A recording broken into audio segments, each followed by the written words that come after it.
Oh my! Was it your bag? I thought it was garbage. I'm so sorry about that.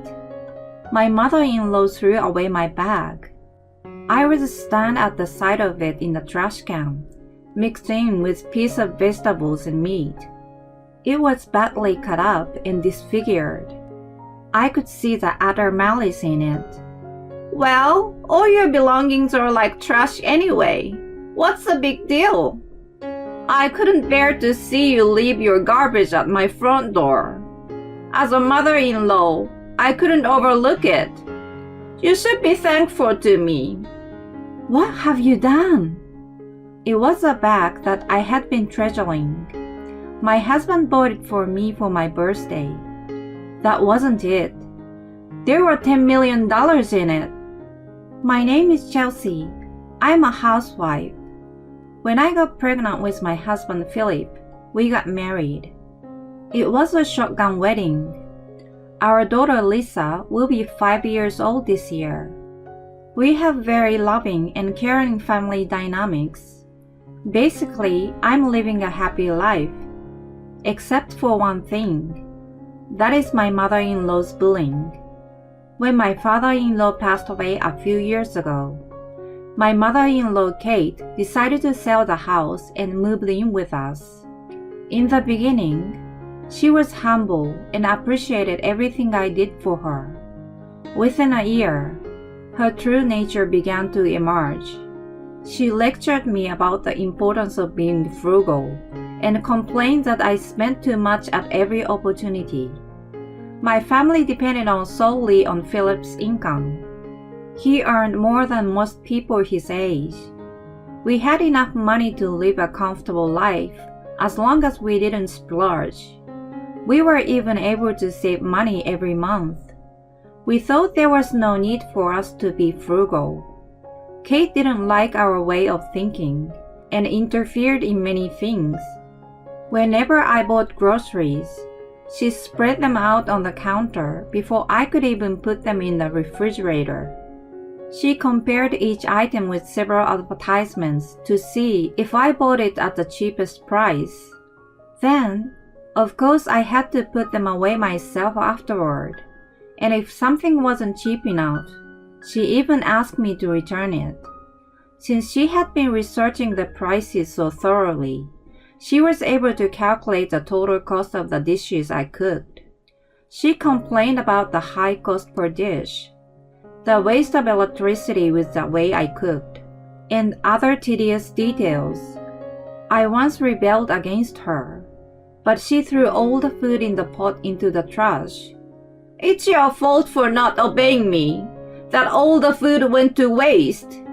I was illogically blamed, but she was so fierce that I gave up.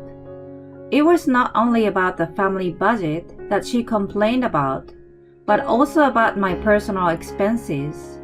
If I bought new clothes, "You don't need these beautiful clothes. Wear what you already have until they become tattered." If I went out to lunch with a friend, she snatched the receipt.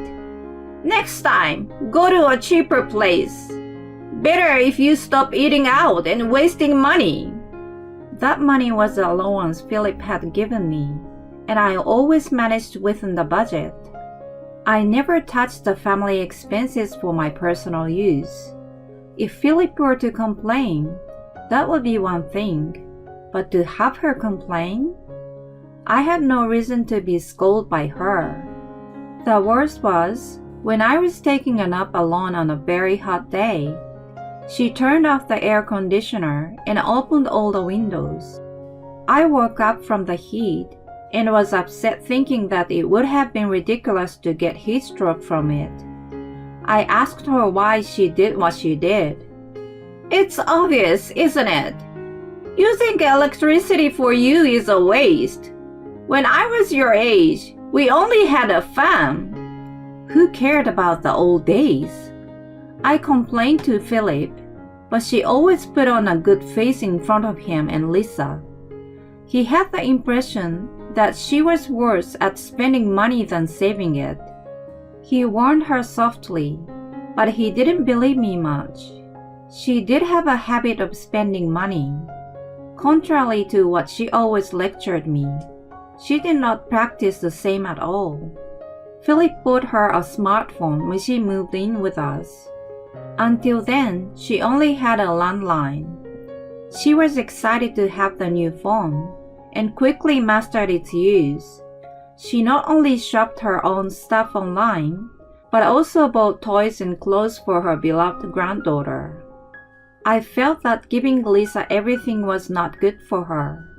But the problem was that Kate spent more than she could afford. She had a pension, and on top of that, she received an allowance from Philip just like me. She spent them without thinking twice and asked him to cover the excess. He wasn't able to dispute the charges when they were used for his daughter and reluctantly paid. Well, I've told you all the negative things, but life itself wasn't all that bad. Kate was head over heels for my daughter and took good care of her. I was able to leave her at home and went out without worries. Philip seems to be somewhat aware of Kate's bullying and gave me a nice brand name bag as an apology on my birthday. The bag not only had a large capacity, but also had no metal parts. He must have chosen it because I had a slight metal allergy. Such subtle kindness was a source of emotional support for me. I told myself that a lot of people experienced similar bullying. I was willing to put up with it a little, but there was a limit to my patience. One day, when I came home from grocery shopping, Kate was waiting for me at the door. I wondered what was going on. She told me that we had just run out of milk and that I needed to go buy it right away. I had just come home and was tired. I thought that not having milk wasn't a big deal anyway. Can I do it tomorrow? Her face turned red at my question. What are you talking about? I'm telling you to buy it now because it's on sale only today. Don't you even get that? Stop complaining and go run. She wouldn't have backed down even if I tried to reason with her. So I had no choice but to go back out. Everything I bought earlier was okay to leave there. I didn't buy anything that needed to be refrigerated right away. She was going to check them one by one anyway, so there was no need to put them away. I grabbed my bag and opened the front door. Wait a minute! I was about to leave when she stopped me. I thought she would tell me to tidy up first, but it was something else. You don't need to carry such a heavy bag just to go buy some milk, do you? You'll just get tired. Leave it behind. The bag that Philip gave me was so convenient that I used it regularly. Because of that, I left all kinds of things in it, and it was indeed getting heavy. I wondered if she was showing a little care for me. I was a little skeptical, but I did as I was told and left my bag behind. The milk on special sale was not yet sold out, and I bought some. On the way back, I thought that buying things we didn't need was a waste of money. When I returned, all the groceries that had been scattered earlier had been cleaned away. The only people in the house were Kate and Lisa. Since a 5-year-old couldn't clean up everything, it was inevitable that Kate had done it. I thought it was unusual. I needed to check my phone, which I had left in my bag. My bag was missing. Kate must have taken it inside. I looked around and found the contents of my bag scattered all over the dining table. I guessed that Kate might have overturned the bag because it was too heavy for her. It was still missing though. As I was looking around to see if she had put it on the floor, Kate appeared from her room. I put away the groceries you left at the entrance. I'm in a good mood today. You should thank me. Thank you. I was about to ask her where my bag was, but she mentioned something strange. I also got rid of the kitchen garbage that was left with the groceries. I'm really ashamed that I have a daughter-in-law who can't even clean up after herself. I didn't want a mother-in-law like you. I muttered in my mind while I focused on the word garbage. There was no way I would have left such a thing at the entrance. We did have a trash can for food scraps just outside of the kitchen door. No matter what, I couldn't have left it at the front door. I opened the lid of the can to see what she was talking about. Even luxury brand goods are no better than food scraps if a woman like you has them in her possession. As a mother-in-law, I can't leave food scraps at the entrance. That's why I made sure to put it in the trash can. I found my cut-up bag mixed with scraps of vegetables, meat, and last night's leftovers. What a mess she had made. I knocked over the can and scattered the contents out. Then I tried my best to remove the pieces of my bag that had been chopped up. She grinned and looked down at me. Oh, that's just pathetic, going through the garbage. I told you to save money, but I didn't tell you to go that far. I'm sure Philip would be disgusted to see his wife like this. I glared at her. There were 10 million in that bag. She flinched a little, but she shook her head and denied my statement. Liar! There is no way that bag contains that much money. Besides, even if it did, your wallet is on the table.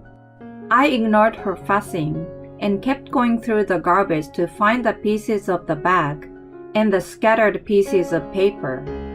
The 10 million was a homemade check given to me by Lisa. She had seen Kate scolding me to save money and thought that if I became rich, I wasn't going to be bullied. She gave it to me on my birthday. I kept it in my bag along with the birthday card as lucky charms. I was able to retrieve a few pieces of the card, but it was cut into tiny pieces with great care. I was hoping to somehow put them back together, but they were soaked in water from the garbage. There was nothing I could do.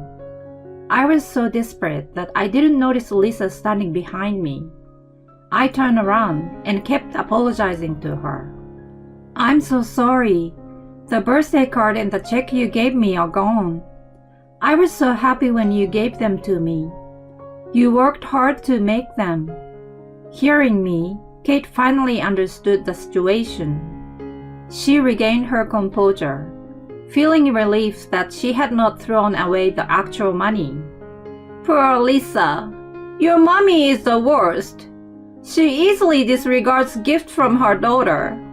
Leave the bad mommy alone and let's play with Nana. She took the opportunity to make me look like the bad guy. The true culprit was right in front of our eyes. I could have just said so, but the guilt and the fact that I didn't take good care of them made my mouth clamp shut. Then Lisa, who was standing in front of me, spoke up. I saw you, Nana. I know Nana cut Mommy's back with the scissors.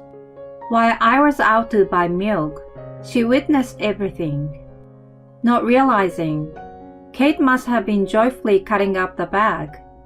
Kate was visibly unsettled and was about to excuse herself. But Lisa shouted first. I hate you, Nana!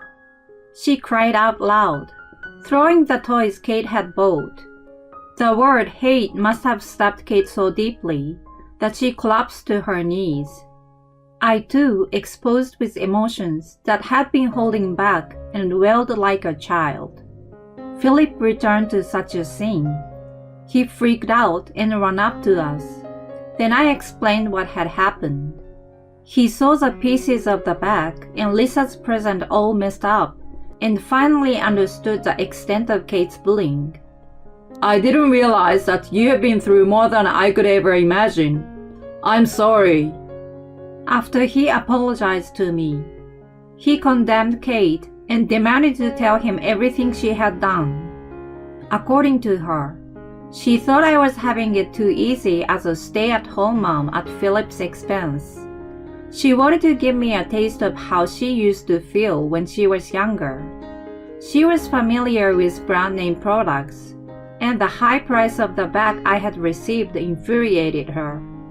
She had taken out my wallet and other stuff that couldn't be cut by scissors, but overlooked the presents from Lisa hidden in an inside pocket. She ended up chopping them along with receipts. You knew you were doing something terrible. When the time came, I was going to say that Lisa had played a prank on you. Later, I found out that her comment made him instantly decide the future. Are you kidding me? Forcing your own misdeeds on your grandchild? It's not good for Lisa's education, and we can't have such a person in our house. This is a good opportunity. I'm going to ask you to leave. I hope you will realize the importance of having money and family.